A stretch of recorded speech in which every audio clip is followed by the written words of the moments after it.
Hello, hi, I'm Candace Gourdain and this is Fitness in Harmony. So today I'd like to work with you on props, and we're going to take it a little bit different than we normally do. And that is, what we're going to do today is I want to honor BKS Iyengar, Guruji, which is a master guru. He was a master teacher that really is credited in part with bringing yoga from India over to the United States and making it really what it is today, is something that more of a therapy, something that you use to get into better health. So you may be able to see, I hope you can see, some of the props I've gathered here. Now I want to talk about you buying the props and having them available. I'm going to take that away from Phineas. He always goes and starts playing with that as soon as I start talking here. So the most common yoga prop, and again, all of this really is from BKS Iyengar. So you can say that we're doing Iyengar yoga. It doesn't matter. He wouldn't want you to say that. It's all yoga. But he just developed some of these props because he himself was very sick as a young person, and then when he tried to do yoga, he couldn't do any of it. And he was actually going to do yoga as a career, which is a thing, and he wasn't very good, or at least he felt like he wasn't very good, and his gurus tired of trying to get him in the right position too often, and he just went out and he got things like bricks and blocks and straps and ropes and pulled his body. And he believes if you pull the body and make it alignment, that the nervous system and the blood all will flow, and so health will flow when the body is straight and everything is in alignment. So the first thing is the yoga mat. Most of us have that. The important thing about the yoga mat is that it's sticky, so that when we're standing on it, we don't slip or slide. So any oils you might have, in your hands, excuse me, any oils you might have, this is making all that sound. Any oils or those kinds of things will help you slide. So bare feet, we've talked about this, of course, comfortable clothing. Does he think he's going to go after that? The next thing is, a lot of us have almost immediately, Phineas, lay down, is a blanket. Now again, I'm going to talk just about how you get these blankets. It can be any blanket you can use, but if you notice you use a blanket like off your bed, that a lot of times they're too soft and they don't have the structure. So these Mexican blankets just happen to have less, like the stiffness that we need, so we can sit on it, we use it as a prop. So they're about $20, $25. You can buy several of them and then you stack them. There are other bolsters and things you could buy, and you're absolutely welcome to do that, but they add up really quickly in cost, and they're all specialty shapes, where a blanket you can transform into different shapes. I even had somebody create a prop and they just took yoga mat and put stuffing in there, so I could use this to sit on. If you could create your own, that's for sure. You could even use a second mat. So mats, again, they can be pretty useful, even if you're going to use them for something non-yoga like putting them in front of your clothes washer or something, so that you have something to stand on. But we can use a second mat for things like when we're coming into child's pose, you could put the mat behind the knees if you're one of those where the hips don't go all the way down and back. So there's a lot of things there. Actually, I have another like cushion just for sitting. But the things that we use most often are the straps and the blocks. And almost all of you I know have seen these blocks and have used these blocks, and I have a bunch of them. And again, you should have, have as many as you need, and they come in different shapes and sizes and colors. What's important is that it suits you.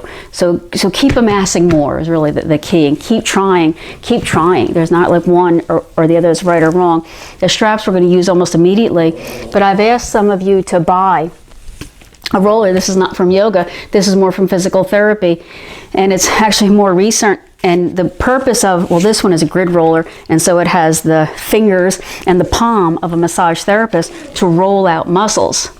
So like your IT band, for example, we could roll that muscle out, going in short strokes, not over the microphone, short strokes, and span, roll back and forth over a muscle.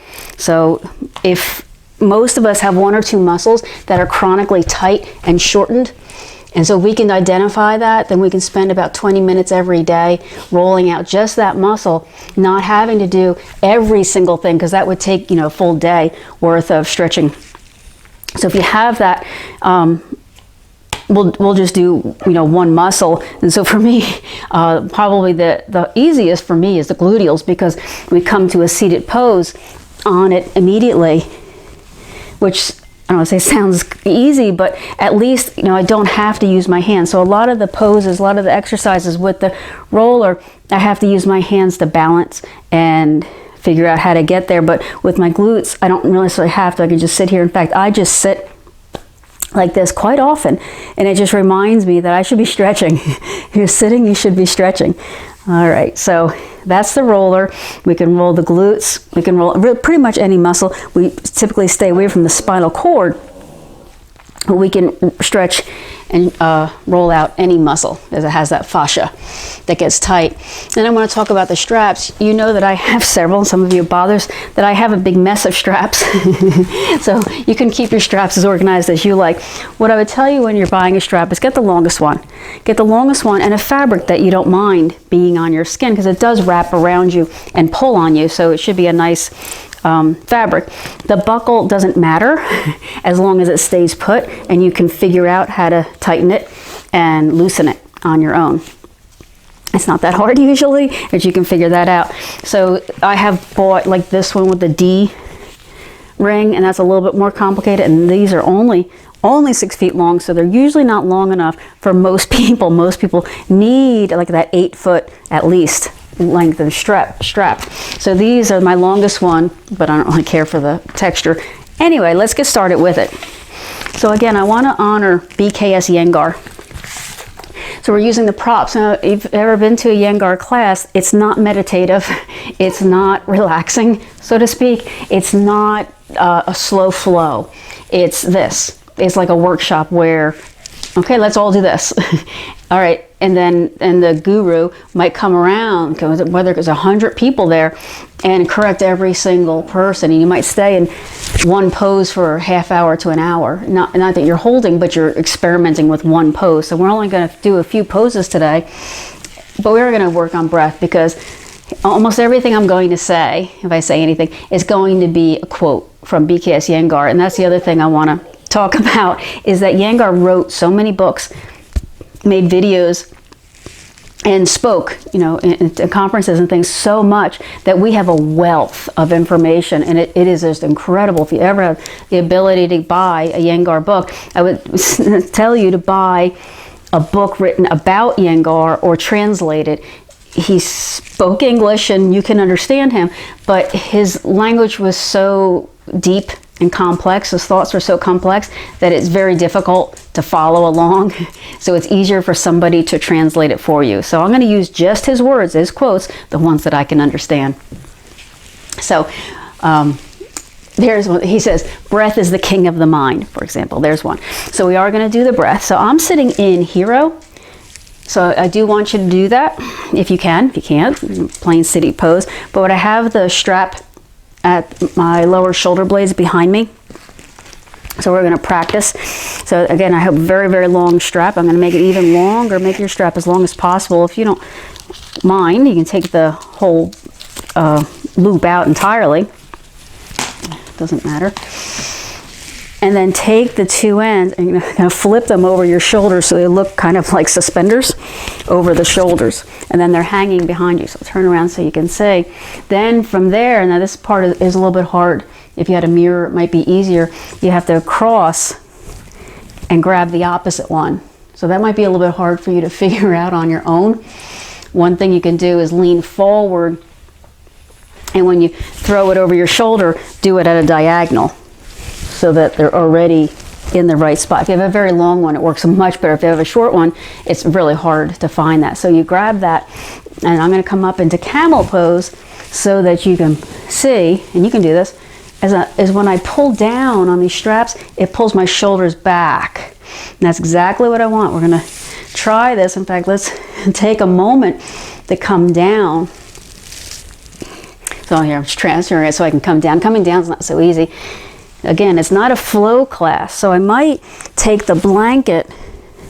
Again, a Iyengar class, you're spending most of your time folding blankets and picking up props and adjusting them, and come down onto the belly so that I'm not all the way down, and that gives my hips, you know, the little flexion that my hips want. And then I'm going to grab, do you see this? I'm going to grab those straps and pull down and back. I want you to keep doing that. I'm going to let Phineas out. So I'll be right back.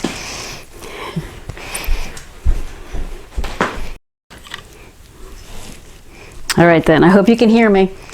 It's really hard doing this on my own, getting everything put together and then having the dogs and everything. Okay, so come out of that any way that you can.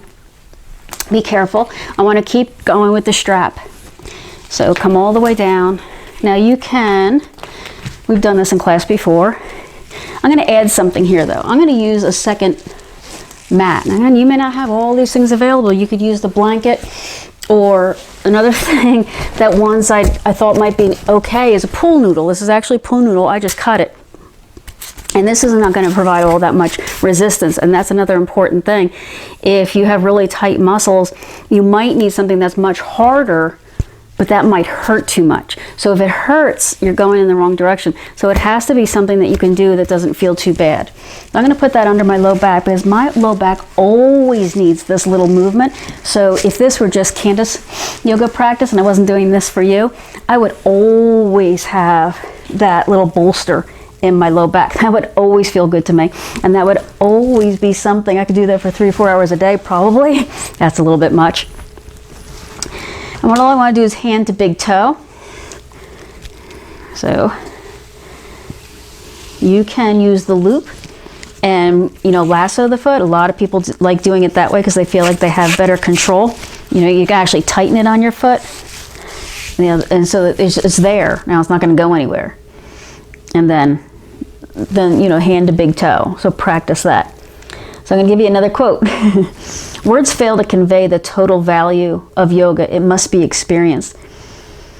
Those of you who have been practicing with me or just practicing, you know that this is true. I can't explain to you what this pose is going to feel like and how it's going to help you. You have to experience it. And while you're experiencing it, you have to be present for it. So allow yourself to slow down and experience the pose. And remember, the breath is the king of the mind. And pay close attention to the details of alignment. So, what is my leg doing? What is my hip doing? What is my spine doing? What are my muscles doing? Muscles are under direct conscious control. They can be. So I can contract this quadricep muscle and straighten this. I'm not doing anything with this hand, just by contracting this quadricep muscle. And when you do that, be in that muscle. This is important because when we're about to come up to triangle, and I always say this, you know, harden your legs, contract, engage and if your mind doesn't know, this is what this muscle feels like when I'm contracting it. So it's not all about the stretch. It absolutely is not. It's about making the connection and being able to control the muscles. So yoga, words can't really describe the value. This has to be experienced. And pay attention to the details and alignment. That cultivates the flexibility and the stability and awareness. All right, so do the other leg. I'm only going to do a couple things with you here on the video because I'm taking so long setting it up and kind of teaching about the props. So notice, for example, you know, people kid me, and I can see why, that it takes me so long to set up every exercise and asana, that's the pose, that you've been in it by the time I'm done setting it up. But it's important because, again, Iyengar said, pay attention to the details of alignment and alignment. So as I walk this other leg out, if I choose to, it's changing the relationship of my hip to my back. Again, I don't need this noodle. I don't want you to think this is about that. I just wanted to give you an option. And in fact, I was kidding before, you really shouldn't stay with a prop pushing into a joint more than like 10 minutes. I know I'm not doing that here, but I would say as probably a max. That's a Candaceism. That's not really a thing. Once again, my quadricep, it attaches, you know, below the kneecap and up at the hip here. When I contract it, it straightens this leg more, right? The prop is just something that helps you, so it brings me to my leg. It also gives me sensorial feedback, so that the strap on my foot is reminding me that my foot's attached to my leg, which again, we're walking around our everyday practice of living. We don't notice things like that, things that should be very obvious. You'll be in the body, pay close attention. What these props are doing is they're supporting the pose. They're increasing your awareness. If I let's say I couldn't get into this pose, you know, maybe I was down here, I probably would never feel that stretch. I could put my leg on a couch or something, that's a prop. Right, so it just so happens that these are the props that BKS Iyengar came up with, and they're good and they're portable. But there's also things that are not portable that you might use as well. Let's come out of this just because I want to give you some other options. We're going to come up. So again, Iyengar yoga is almost known as the therapy of yoga because it's supposed to heal you and heal all your systems. It's not just about aligning the bones and the joints. So I'm just going to say, do a pose or two to come out of what we just were doing. So you know we've done poses before. I'm just wanting to give you a minute to do a pose. So here's a Iyengar pose. Not that he has his own. Again, I don't want to give you the impression that there's such a thing as Iyengar yoga, and that if, let's say, you don't have the right mat, you're not doing Iyengar yoga. It's not true at all. It's all yoga. And that's a super important point. And it's just that there were certain poses that lend themselves to props and holding for a long time so that you can strengthen the body in the right way. It was kind of like putting your body in a mold. You know, you have to get it right, get the mold right, and then let it set there. And so that's Iyengar's belief, that you can change the body, but it takes a little bit of time and a little bit of help. So I'm holding up there, but that doesn't mean this is exactly where you need to be. Now Iyengar's typically, and again, he'd have like almost everyone, you know, hundreds of people in a room all doing the same thing. And so I do have more blocks, but I don't really need them here. If you have more blocks, use books, I guess, until your head, because it's important. It was important to him. The point is, I'm creating a circuit that I'm connecting to my prop. The props are there, the floor there, the mat, they're there for a reason, so that you connect to them. All right, so this is one, it calms the mind while stretching. And again, I'm not going to do it, but we could stay here for 10 minutes. And we've talked about how going upside down changes the nervous system, changes the blood pressure. So here's a quote: yoga does not change the way we see things, it transforms the person who sees it. Again, that's a Iyengarism, that is changing us. We don't have to change our mind. We changed, like we're upside down. We changed who we are from the inside. So I want to come up, and again, always be careful in your transitions. Again, Iyengar probably wouldn't have spent a lot of time on the transition. Iyengar was with us until just a few years ago, stayed teaching, and really left quite a legacy. So he would start with the star, where your legs are, nice and out, everything's equal, looks exactly like you expect it to. But then it's about learning how to hold your legs, hold your body, hold. And so you would go from star, which takes up as much space, and you would just hold that. Now again, I'm purposely not introducing pranayama and meditation and enlightenment, and because Iyengar didn't believe you could do any of those things while you were frantic. It's kind of like, think about you have a room full of 3-year-olds. You can't start talking about, sit down and listen to me preach about something important in your life. They're too frantic. Their minds aren't even paying attention. So he was about getting the body first. So he would just hold a class maybe in star pose. And while they're holding and not really moving, he might come around and check, is your leg hard? You know, are you holding? He may come out and push your toe, like one of your toes isn't pushing down hard enough. And so then you become self-conscious, am I holding? And it gives you this time to go inside and start collecting. You know, I know in class I talk and I direct your mind. And in Iyengar, he would too, but he'd encourage you to do it on your own. Just hold you here for 20 minutes. Now we're going to turn, I'll call it the back leg, in.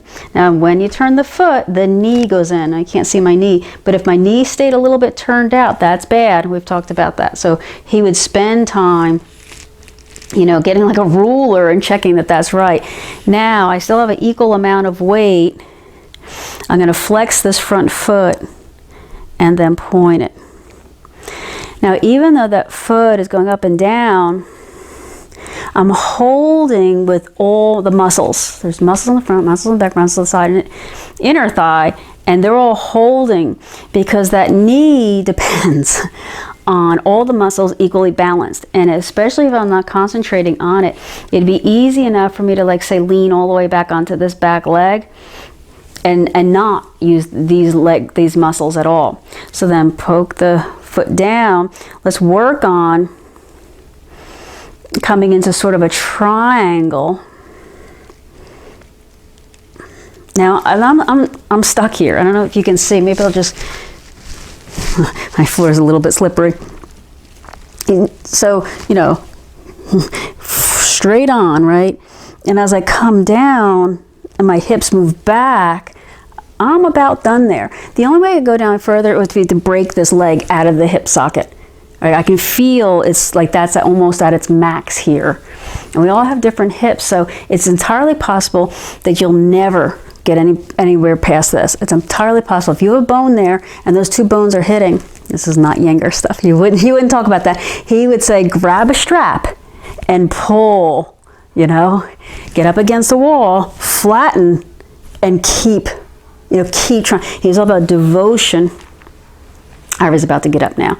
Ivory has hip dysplasia, we just found out, and arthritis in her knees, and she's not supposed to really be moving too much, and she's jumping down. You're going to see her in a second. And so she's bunny hopping over because she hears Phineas, and now she wants to go up too. So you keep practicing your triangle. I'm tethered to this thing, so I hope this is working. Once again, I might be spending a whole hour for nothing. Come up out of that triangle. I want to come down to gate pose.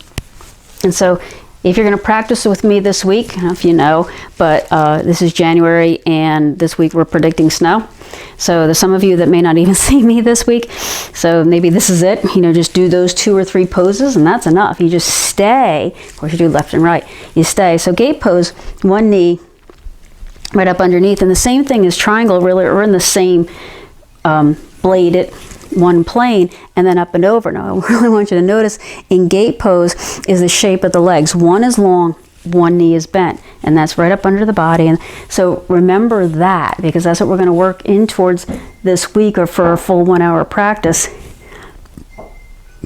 And I always do these videos right after lunch.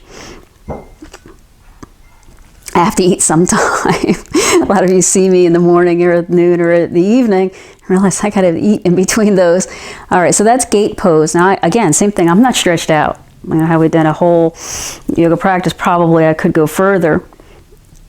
And so what we're gonna try to do is bring the hands here. And the floor is gonna be here.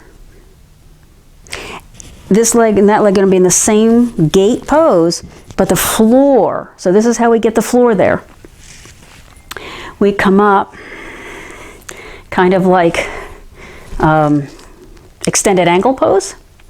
Land. I'm going to grab the blocks. I know I'm going to fall. Do you see the blocks anywhere? There. So I know I'm going to fall. So I'm going to grab the blocks so that they're ready for me to fall. All right, so I got that leg straightened, right? Remember this leg was straight and this one was bent. Remember that? And then the arms were up and over. So I think what I'm missing here is that I'm not in one plane. I think what I'm missing here is that I'm not in one plane. In other words, this top hip is revolved further forward. I can feel that. And so what Iyengar would have you do is to keep trying. You just keep trying. It's about devotion. You just practice until you can't practice anymore, then practice some more. And that's what changes you. So there's no magic. There's no, oh, here, do this pose and you'll feel better. People always ask me that. What pose should I do? All of the poses. And I've studied Iyengar. I've studied all of his therapies. And they're all quite similar. They're all, do all of these poses all the time. All right, so this is revolved, or I guess it would be flipped gate pose. And so you're going to say, really? You expect me to do that, Candace? I don't know. So let's just do, let's see, there's a seated pose that I want to do. I know. We'll come all the way down to bridge pose. How I want to do bridge pose today is with, you know, as much as I can. I use my roller. I use my roller all the time because one thing is it's so nice and hard that it's always going to just stay. I can just stay there. I don't have to keep working it. I don't have to keep adjusting it. There's another prop called the ring. It looks a wheel. It's a wheel. It's just a big, I don't know, 1.5 foot wheel. I don't know, sure about that. But since you probably don't have the roller, I'm going to go back to the blocks that I keep misplacing. I'm going to put one under the hip.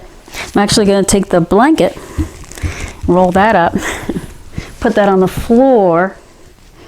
So I have the blanket, the block, and then one more block, vertical, if you can see that, under the shoulders. Now, the good thing about me doing this, I'm even going to turn this up, is that you can see I don't know what I'm doing, but I'm figuring it out. And because I've done this before, I know certain things tend to work and don't. But what I know is the shape that I want to get into. What I want to get into is bridge, right? You know, you already know the shape. You just need something, you know, build up so that something's holding me. So if I had a lot of props, and I do actually want my head, I probably want my head a little bit. I'm gonna cheat and use this mat here. I want my head down, but not cranked all the way back, right? So I want it down a little. Again, this can be a little bit higher, I guess. But what I'm doing is I'm just supporting bridge pose. I need something for my head. It's like not enough. Again, I'm gonna, you know, again, gather, you know, anything you've got in your house. You've got pillows, just get 3 or 4 more pillows. And Iyengar would not have said, you know, this is a Iyengar prop and this is how you use it and this isn't. You know, he would never say, just grab what you need, put your body in alignment. It's kind of like beds. I'll make this analogy. The right bed is the one that fits you.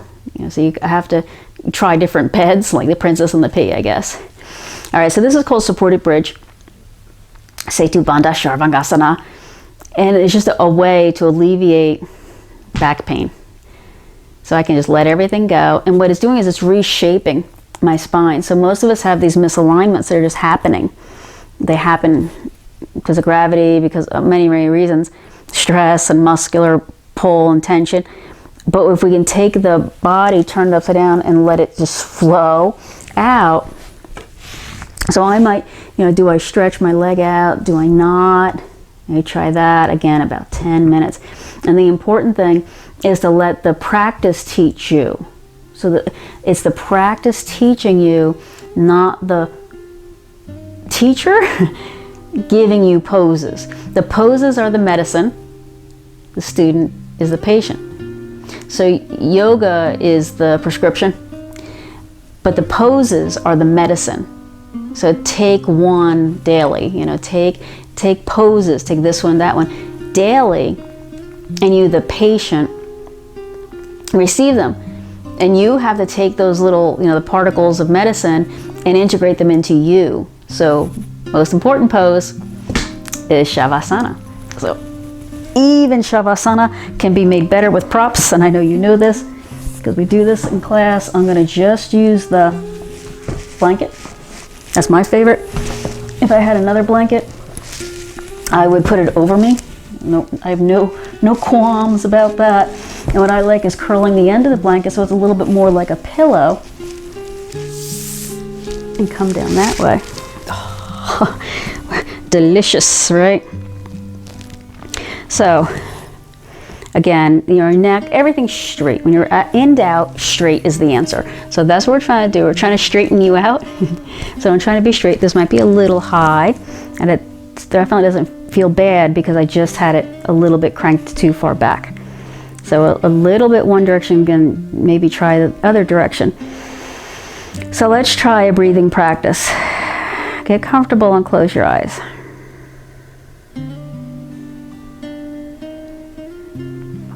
Now, if you were following along, you did 3 or 4 poses with me.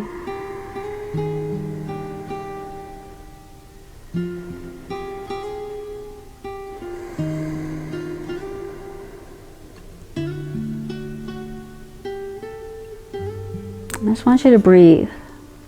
I want you to just keep breathing and practice that.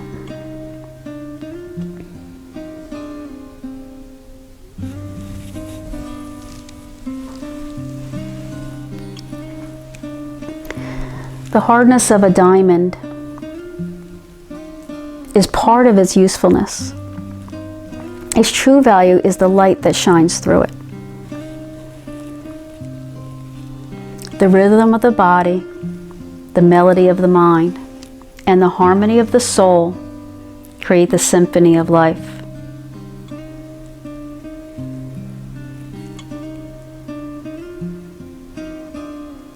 Your body exists in the past. Your mind exists in the future. In yoga, they come together in the present.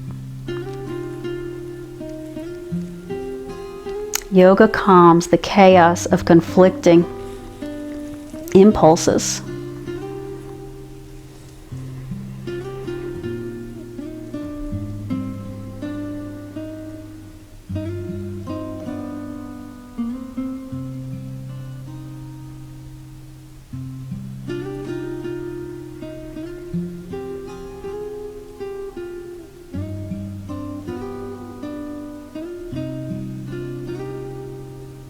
And just slowly make your way up to seated.